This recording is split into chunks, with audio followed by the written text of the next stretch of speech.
like reawakening the inner child. Like that's a very secular idea, but it comes from a religious truth. Even when we are born, we are not perfectly childlike because we have the mark of original sin. So Adam and Eve's sin was the moment where they lost perfect childlikeness, or perfect freedom within perfect trust of the Father. So we are all born with that same lack. Jesus came to bring the wounded and distrustful child back into relationship with her Father. A caveat, I will be reading a lot. I'm a lot more confident in my ability to write than my ability to extemporaneously speak. So this is mostly written. I'll try to keep my eyes up as much as I can. So I was inspired to write this talk as I was flipping through this book by Monsignor Romano Guardini. And I won't scare you, I have not read this whole book. I read one chapter of it. It's actually my husband's book, and he's very slowly going through it. I had to steal it from him to bring it here. But Romano Guardini was well, I think he's dead. I'm not sure, actually. But he was a priest, might still be, I guess a priest forever, right? So he's still a priest, even if he's dead. But I know he was highly, highly acclaimed by Pope Benedict. So that's a pretty good, well, if Pope Benedict likes him, he's probably really smart. That's what I'm trying to say. Anyway, Guardini, in one of his chapters here, gives us a vision of the adult and of the child in a way that really helped me to understand why Jesus says we must become like children. So I'm going to read several quotes from this book, and then try to summarize Guardini's statements, and then I'm going to forge ahead with the 3 ideas to implement that are very classic to every talk. So let me flip. Sorry, I also write talks out of order, so here we go. Okay, so this is a quote from the Bible. We're starting with that. At that hour, the disciples came to Jesus, saying, "Who then is greatest in the kingdom of heaven?" And Jesus called a little child to him, set him in their midst, and said, "Amen, I say to you, unless you turn and become like little children, you will not enter the kingdom of heaven. Whoever therefore humbles himself as this little child, he is the greatest in the kingdom of heaven." So that's kind of one of Jesus' classic, like, I'm gonna kind of answer your question, but not in the way that you want, and then you're gonna have to think about it a lot. So let's see. So Guardini says that this is basically the disciples asking, what is the measuring rod of value in paradise? So what gives me, greater or lesser status in paradise? God's kingdom. So these are mostly like direct quotes from the book. Okay, so for the next minute or two, don't think that this is something I wrote. But he says, God's kingdom is not like the world's, where some command and some obey, where there are quick ones and slow ones, astute and stupid, those who succeed and those who fail. In heaven, it is the contrary. He says we need a complete revaluation of value, I guess. Our ideas need to change about who is better, who is worse. The necessity of re-becoming a little child has been set up as the standard of Christian being. Jesus says, whoever receives one such little child for my sake receives me. Jesus is essentially saying, lost my place. You do not receive the child because it cannot enforce respect. But let me tell you, wherever there is something defenseless, there am I. A divine chivalry protects that which is unable to protect itself. The child can prove nothing, has not yet accomplished anything, cannot force the adult to take it seriously. And yet, Jesus says that childlikeness is the prerequisite of heaven. So what is it, again, still quoting Guardini, to be clear, what is it that the child has which the adult, in Jesus' eyes, so sadly lacks? What norm is this by which one's very suitability for heaven is measured? And then Guardini goes on to say that it can't be charm and it can't be innocence. So those are two qualities we think of children as having sometimes.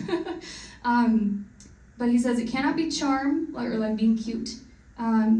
It can't be innocence, because like I said, even little children have original sin. And also, a lot of us have siblings, and we were kids at one point. We know kids do pretty awful stuff. They can be very brutal.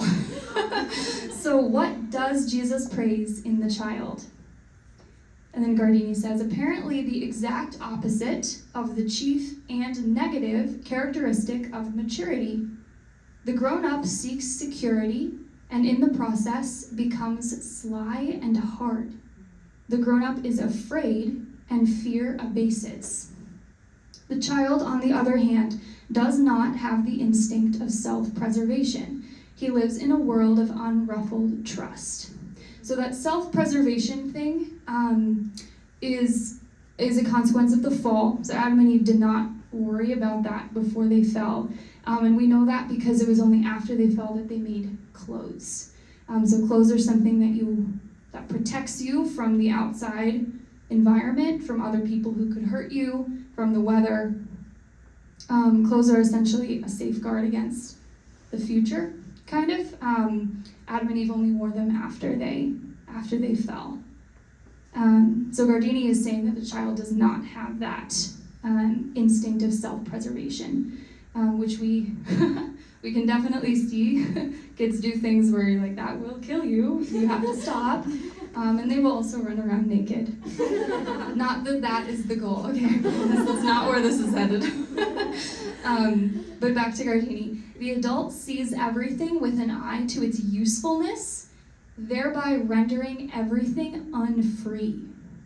The child meets reality as it is with simple acceptance. Therefore, in his presence, things move freely. He permits them to be themselves. The child allows existence to be what it is. In the adult, there is much unnaturalness. He does not leave life alone.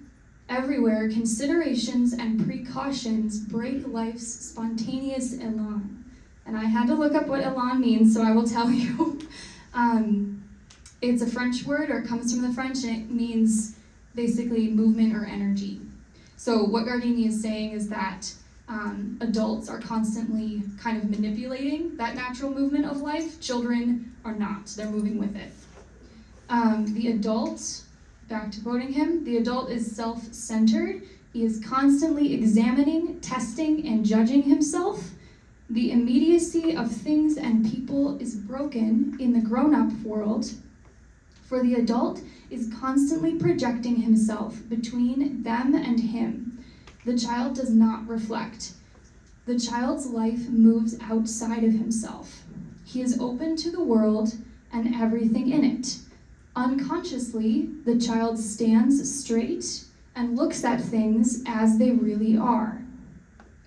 And that's very important because we know God self-identifies as Yahweh, right? Which means I am what am who am. He self-identifies with that which is present, which for God is everything, but for us is only what we have right here and right now. The reality around us is what is closely identified with God. Gardini is saying that that is what the child is able to accept without manipulating it or projecting his own ideas onto it.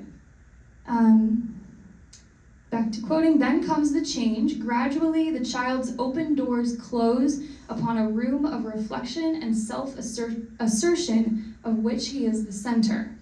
And I think we can all relate to that. I know I can. When I read that line, I was thinking, yeah, I mostly live in my internal room of reflection and self-assertion.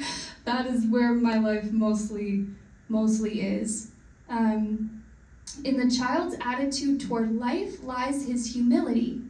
As Jesus says, the child does not count herself for much.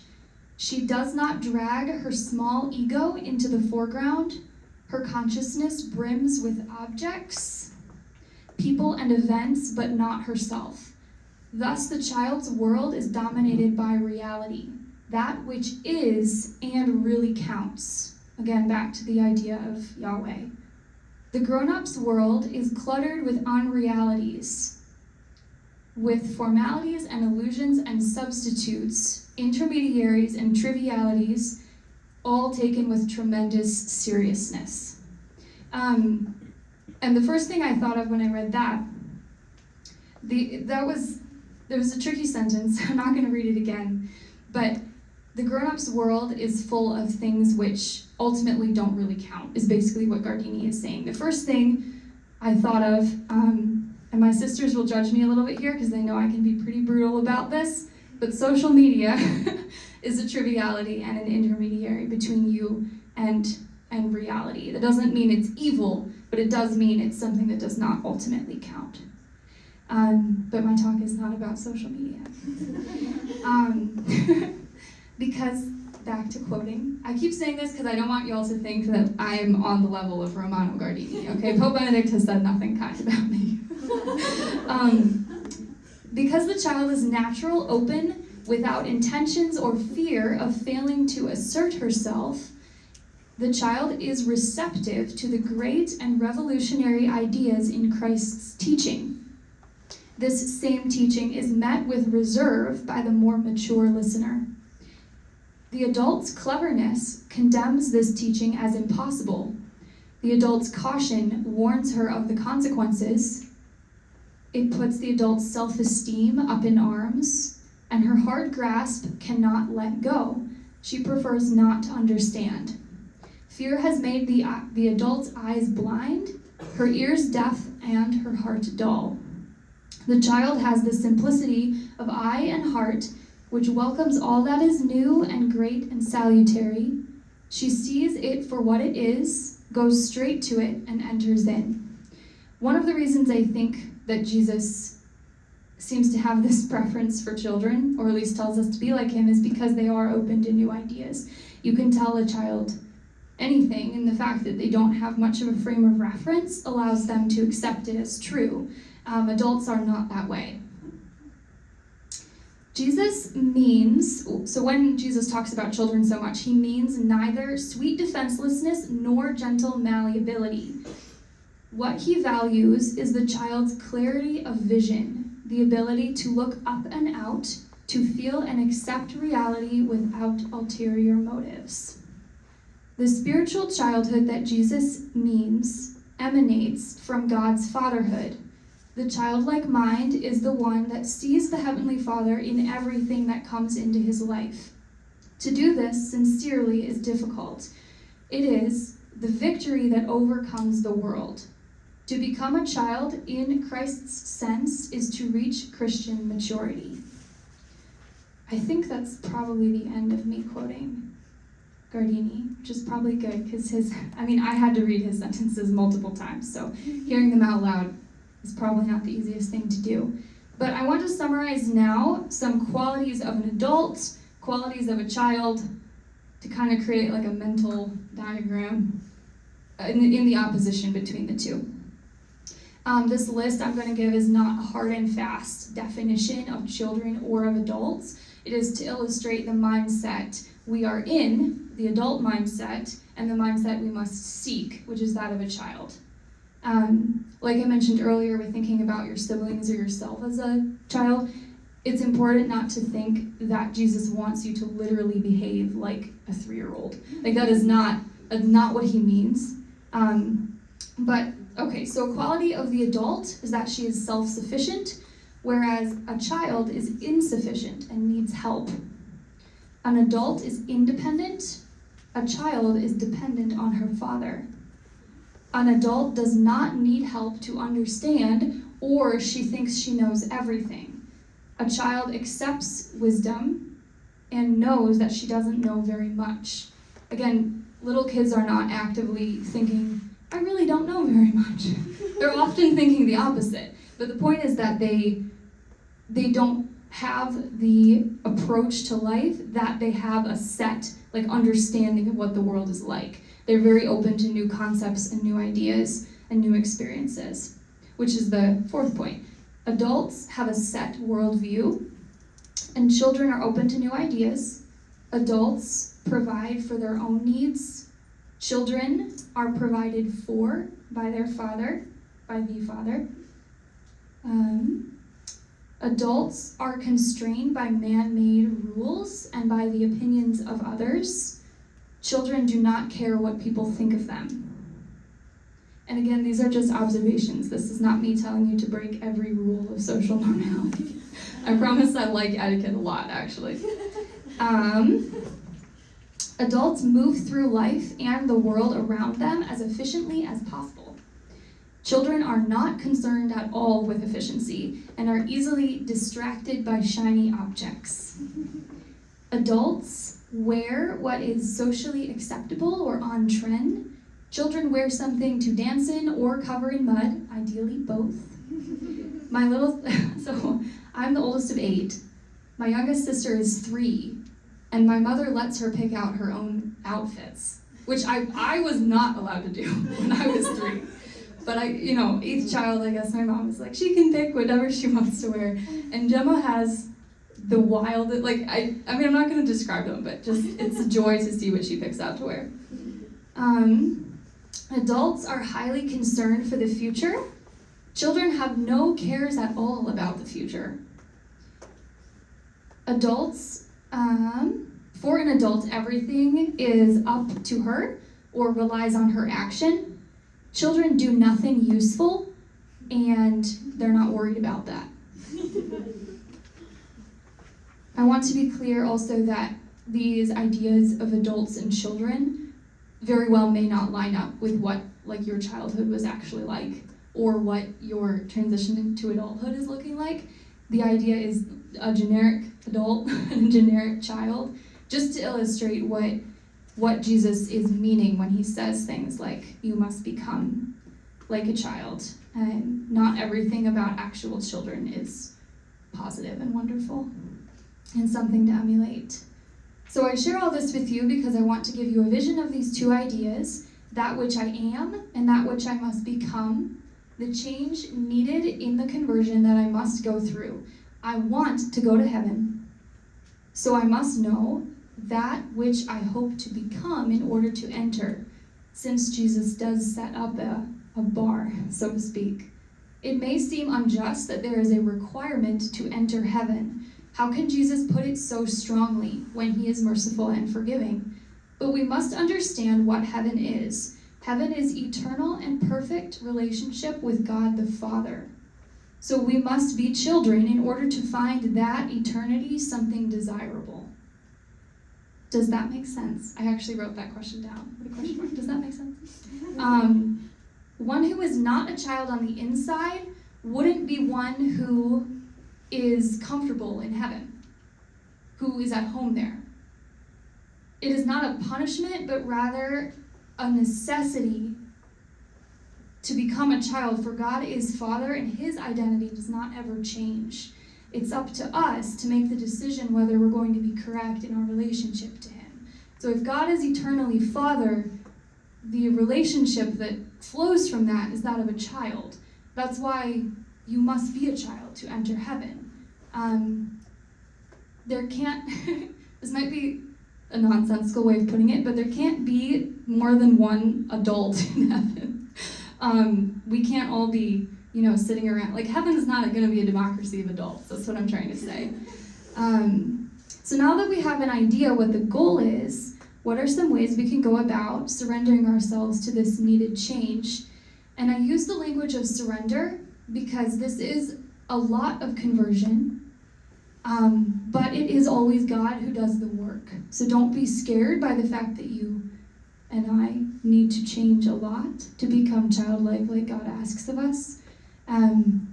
Because, it wouldn't make sense if God said, you must become like a child, now do it all yourself. That doesn't follow. If he's asking us to become childlike, he is also going to be the adult who drives that change. Okay? So this first way might be kind of hard to hear, but a big way to become more childlike is not to set very much value in your future. Don't think about it too much. Thinking about the future, whether that is worrying or dreaming too fiercely, takes you away from the presence of God who is. God exists in the present, okay? Or rather, the present is the only participation in God that is possible to us. So no matter your dreams for the future, many of which are good and beautiful and probably given to you by God, the point is you can't live in them. They can be a goal, they cannot be where you're presently spending all your energy. The world in my head is not the world the children of God live in, and my dreamed up identities are not my real one. Someday they may be, but they are not presently. So now this thinking about the future is a very real trap and very difficult to escape. Worrying about the future, like I said earlier, is a direct consequence of the fall, and as such is very, very, very deeply embedded in us. The ways I know of to combat this are first and most importantly to just pray for the grace to live in the present moment, but secondly to consciously bring my attention back to reality as often as I can. Now I know this worrying about the future is more of a burden for some people than for others, but I think to a certain extent it's a trap for everybody, and I struggle a lot with it, so I don't have the greatest tips, except to ask God for help. And when I'm living too much in the future, I really try to stop myself and really like drag my thoughts back, which I know sounds like not a nice, like easy tip, okay? But it's helpful. Another way to be more childlike is to be more generous with one's possessions. So every scrap of everything receives its existence from God, and so everything belongs ultimately to Him. But the more important point is that we often store up physical items as a safeguard, or as a way to define our identity in the present moment, and as a way to ensure our security in the future, like a squirrel. So neither of these concerns are meant to be great to us. Okay, we live in America in 2023, and so you do need to like have a savings account and things. Like I'm not telling you not to do that. The point is that your mentality about it should be detached, okay? It's not meant to be something that is of great concern to you. For truly our efforts in any regard like this are illusions, and all providence is God's providence, okay? I say that this work to build up like physical possessions, whether that's money or things in your beautiful room or whatever like that, I say they're illusions because even the ability to work for things or for money is provided to you by God. And so it's like everything is ultimately about Him in the end. I didn't mean to say that like it was distasteful. That's great. So God will always provide you with the material things that you actually need. So He may not provide you with the latest iPhone. This is like, He might not. That's because you don't actually need it in order to be His child. Jesus tells us explicitly in the Gospels, do not worry about what you will eat and what you will wear, for the Father knows about your needs and will provide. I was thinking about that, and I was thinking that we don't, and praise God for this, but most of us do not need to worry about our food and clothing in the way that Jesus was directly referencing there, as in, like, we have food at home and we have clothes at home and we're not searching for our next meal. But then I was thinking, so I might not be concerned about having food and clothing at all, but I'm still very, very concerned about food and clothing most of the time. A story comes to mind. I was at a bachelorette party over the weekend, and we went to a coffee shop, and I had already had a latte that morning with cow milk in it, and I was walking in and I was thinking, I really want another latte with cow's milk in it. But then I started to get all worried because I was thinking, well, if I have too much dairy, I might get a stomach ache, so maybe I'll get oat milk. But then I was thinking, but oat milk doesn't have protein or any good fat, and also will make me gain weight if I drink too much of it, which is not present in one latte, I might add. But I was like thinking about this so hard for just like too long. Like it doesn't, I mean, some people really like can't have one or another option. But I'm not in that boat. I ended up having oat milk, I think.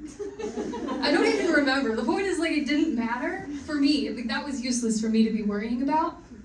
But we get very concerned with our food choices. Again, some people have to be concerned for health reasons, but for a lot of us, we could probably grow in holiness by being more simple about the food we eat.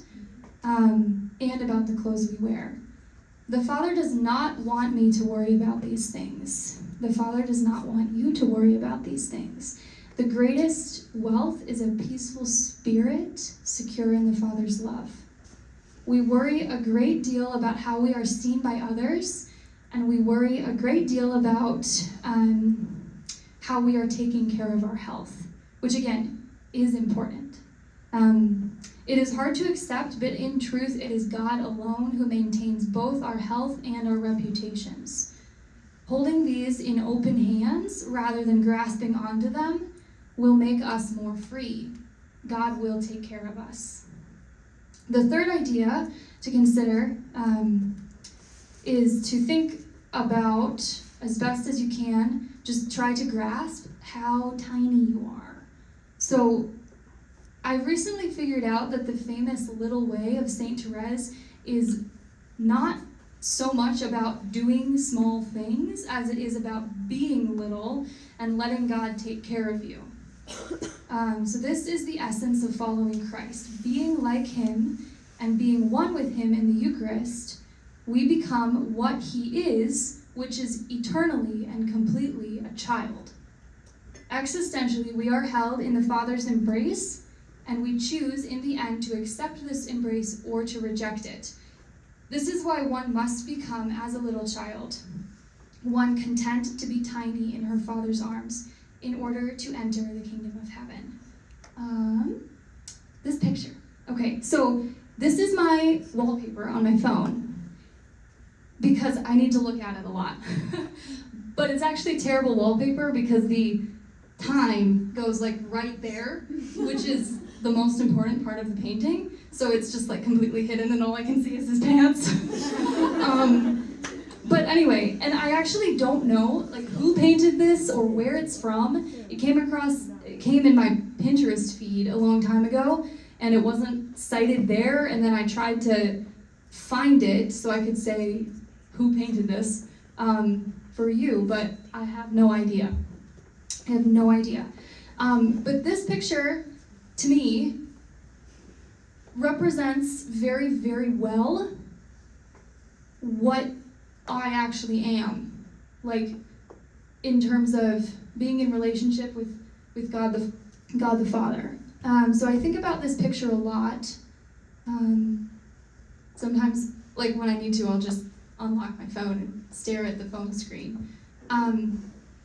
But I don't think the picture needs much explanation, but the way I see it is it's a father dancing, I think, with his little girl on a balcony, and you can see like the phonograph in the sides, music's playing, there's the moon, and it's kind of this like incredibly romantic image, except it's not, strictly speaking, romantic, because he's not, dancing with his wife or a full-grown woman. It's a father-daughter. Anyway, I love that image, and I wanted it up just so I could give a visual to everything I've been talking about, because I think that's what, ultimately that's what life actually is, okay? God is holding us like that, and he's leading us through life like that. It doesn't always feel that way, but ultimately we'll see what was going on, and I think that's what heaven will be like too. I think we're almost done. Yes. So some final thoughts. Do not think that you must be ditzy, perpetually bubbly, or irresponsibly carefree to be a child of God. Okay? The image of a child, like your sibling, is not to be taken literally, but it's a way of understanding the soul's best relationship to God. So he wants you to be tiny and taken care of and carefree, like in this picture. Something that also helps me sometimes is I'll think about, like I'll hold my hands like this, okay? And I'll like, here, ta-da, little, small, very small, okay. And I'll just think, like I'll imagine, like a small version of me being in my which sounds really weird now that I say that out loud, but anyway, and I know that's not what God literally is. Like he's not like a large man, okay, in the sky, like holding me like this, but I think about that sometimes, and that helps me understand. This is important, okay? Something a true child would not do is beat herself up because she's not there yet. Okay, like I said earlier, this work of conversion is done by God. Every wound we might have is directed in some way against this most central of realities. Jesus came to seek and to save the lost. So turning and becoming again like a child, as Jesus puts it, is a lifelong process, and the Father will abandon you at no point during that process. I promise. What I've laid out is a description of the idea Jesus gives when he speaks of becoming like little children, so we can understand ourselves and know what the goal is. So with that, we can move on to the Q&A, if that's what's wanted.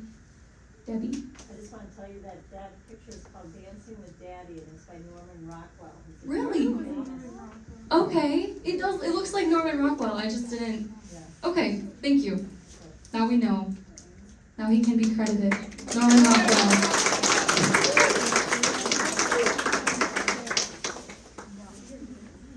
We're just gonna go into small groups. Oh, okay. Did I go too long? Nope. Okay, I wasn't keeping track. No, you're good. Thanks, Jay. Small group is perfect.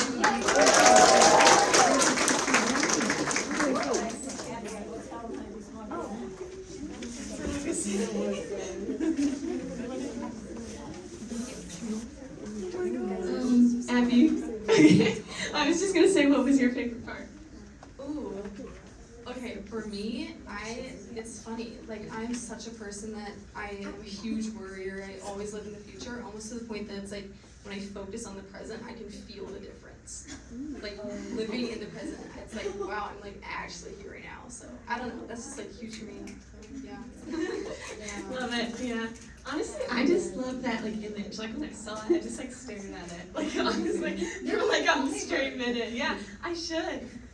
It's just like, I don't know, it describes it so well, like the way that she was like so trustingly resting on his shoulder. So I just love that part.